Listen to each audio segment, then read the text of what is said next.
आज आपण साखरेचा वापर अजिबात न करता गूळ घालून एकदम मस्त चवीची रबडीसारखी तांदळाची खीर करणार आहोत। खीर आपण थोड्या वेगळ्या पद्धतीने करणार आहोत, त्यामुळे खीर चवीला खूपच छान होते, पटकन होते। हाय, मी स्मिता, मस्ती की कक्षामध्ये तुम्हा सगळ्यांचं खूप खूप स्वागत आहे। आज आपण थोड्या वेगळ्या पद्धतीने मस्त चवीची अगदी रबडीसारखी तांदळाची खीर करणार आहोत। खीर करताना आपण साखरेचा वापर न करता गूळ घालून ही खीर करणार आहोत। पितृपक्षासाठी तुम्ही ही खीर करू शकता किंवा इतर कधी तुम्हाला पटकन काहीतरी गोड करायचं असेल तर ही खीर तुम्ही नक्की करू शकता, मस्त लागते। करायला घेऊया। तरी खीर करण्यासाठी इथे मी अर्धा कप बासमती तांदूळ घेतलेला आहे। बासमती तांदळाच्या ऐवजी तुम्ही दुसरा कुठलाही सुवासिक तांदूळ घेऊ शकता, आंबेमोर तांदूळ घेऊ शकता, इंद्रायणी घेऊ शकता। तुमच्याकडे दुसरा कुठलाही सुवासिक तांदूळ नसेल तर तुम्ही घरातला कुठलाही तांदूळ घेतला तरी चालू शकतो। आता इथे मी मेजरिंग कप घेतलेला आहे, पण सगळ्यांकडे मेजरिंग कप नसतो, त्यामुळे पोहे खायच्या चमच्याने हा तांदूळ मी तुम्हाला मोजून दाखवते। 1 लिटर दुधासाठी आपण इथे अर्धा वाटी म्हणजे बरोबर पोहे खायच्या चमच्याने 8 चमचे तांदूळ वापरलेले आहेत। मी किती खीर करणार त्यानुसार तांदळाचं प्रमाण कमी जास्त करा, पण 1 लिटर दुधासाठी अर्धा कप तांदूळ हे अगदी परफेक्ट प्रमाण आहे। छान दाटसर खीर होते। जर तुम्हाला थोडी कमी दाटसर खीर हवी असेल तर तुम्ही तांदळाचं प्रमाण थोडं कमी करू शकता। सगळ्यात आधी तांदूळ आपण 2 ते 3 पाण्याने स्वच्छ धुवून घेऊया, म्हणजे तांदळाला बोरिक पावडर लावली असेल किंवा धूळ माती असेल तर ती निघून जाईल। तर तांदूळ मी इथे 2 ते 3 पाण्याने स्वच्छ धुवून घेतलेले आहेत आणि यातलं शक्य तितकं पाणी काढून टाकलेलं आहे।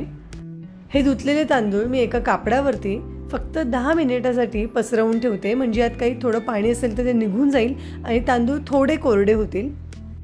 तांदूळ 10 मिनिट फक्त पंख्याखाली थोडेसे ठेवून दिले की थोडे कोरडे होतात। आपल्याला अगदी पूर्ण तांदूळ वाळवायचे नाहीये।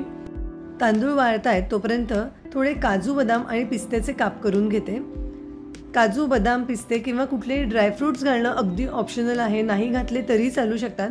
फक्त खीर खाताना असे थोडे मध्ये मध्ये काजू बदामाचे काप आले की खीर छान लागते, म्हणून मी घालते आहे।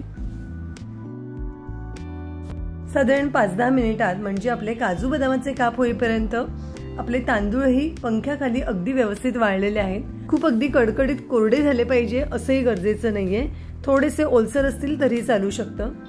आता हे तांदूळ मी मिक्सरच्या भांड्यामध्ये घालते आणि मिक्सरमधून याची आपण पावडर करून घेणार आहोत, म्हणजे साधारण जाड रवा असतो ना त्यापेक्षा किंचित जाडसर आपल्याला हे फिरवून घ्यायचं आहे। तर मिक्सरमधून मी हे असं फिरवून घेतलेलं आहे, खूप अगदी बारीक पावडर केलेली नाहीये, थोडं जाडसरच ठेवलेलं आहे। या खिरीमध्ये थोडा लवंगचा स्वाद खूप छान लागतो, म्हणूनच यामध्ये मी 2 लवंगा घेतलेल्या आहेत, थोड्या ठेचून त्यांची पावडर करून घेते। खूप जास्त लवंगा घालायच्या नाही आहेत। 1 लिटर दुधासाठी इथे मी 2 लवंगा घेतलेल्या आहेत, तर लवंग मी इथे कुटून घेतलेली आहे। गॅसवर मी एक जाड बुडाची कढई ठेवलेली आहे। कढईमध्ये 1 ते 1.5 चमचा साजूक तूप घालून घेते। सगळ्यात आधी सुकामेवा आपण तुपामध्ये थोडा परतून घेऊयात। सुकामेवा थोडासा असा तुपामध्ये परतून घेतला की याला मस्त क्रंचीनेस येतो आणि त्यामुळे खीर जास्त छान लागते। हे काजू बदामाचे तुकडे भाजतानाच यासोबत आपण ही जी आपण तांदळाची पावडर केलेली आहे तीही भाजून घेणार आहोत। ही तांदळाची पावडर आपण तुपामध्ये जर अशी छान भाजून घेतली ना तर खिरीला खूपच छान स्वाद येतो, खिरीचा स्वाद अगदी दुपटीने वाढतो। तुम्ही जर खीर करत असताना तांदूळ शिजवून किंवा डायरेक्ट तांदूळ दुधामध्ये घालत असाल तर या पद्धतीने खीर नक्की करून बघा, तुम्हाला नक्की फरक जाणवेल। साधारण 1-1.5 मिनिट तांदूळ मी तुपावर परतून घेतलेले आहे। आता यामध्ये मी अर्धा वाटी खवलेलं ओलं नारळ घालते। नारळाच्या ऐवजी तुम्ही डेसिकेटेड कोकोनट घालू शकता किंवा सुकं खोबरं थोडं किसून घालू शकता, पण थोडंसं नारळ किंवा खोबरं घातलं की खिरीला अजून छान चव येते, त्यामुळे खोबरं नक्की घाला। थोडंसं खोबरंही आपण तांदळाबरोबर परतून घेऊया, म्हणजे याचा मस्त फ्लेवर रिलीज होतो।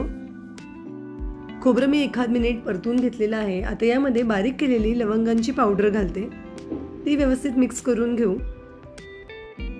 सगळ्या गोष्टी छान परतून झाल्या की यामध्ये मी आता 1 लिटर फुल क्रीम दूध गरम करून घेतलेलं आहे ते घालते, सोबत त्याची सायही घालते आहे, त्यामुळे खिरीला मस्त क्रीमी टेक्स्चर येतं। यामध्ये मी आता केसराच्या काही काड्या गरम दुधामध्ये भिजत घातल्या होत्या त्या घालते।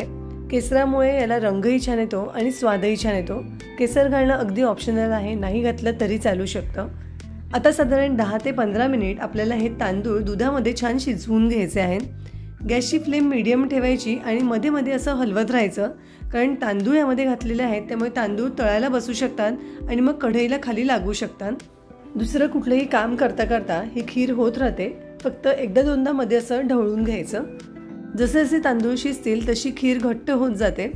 तुम्ही चॅनलवर नवीन असाल आणि पहिल्यांदाच माझा व्हिडिओ बघत असाल तर अशा हेल्दी आणि इन्स्टंट रेसिपीज पाहण्यासाठी चॅनलला नक्की सबस्क्राईब करा.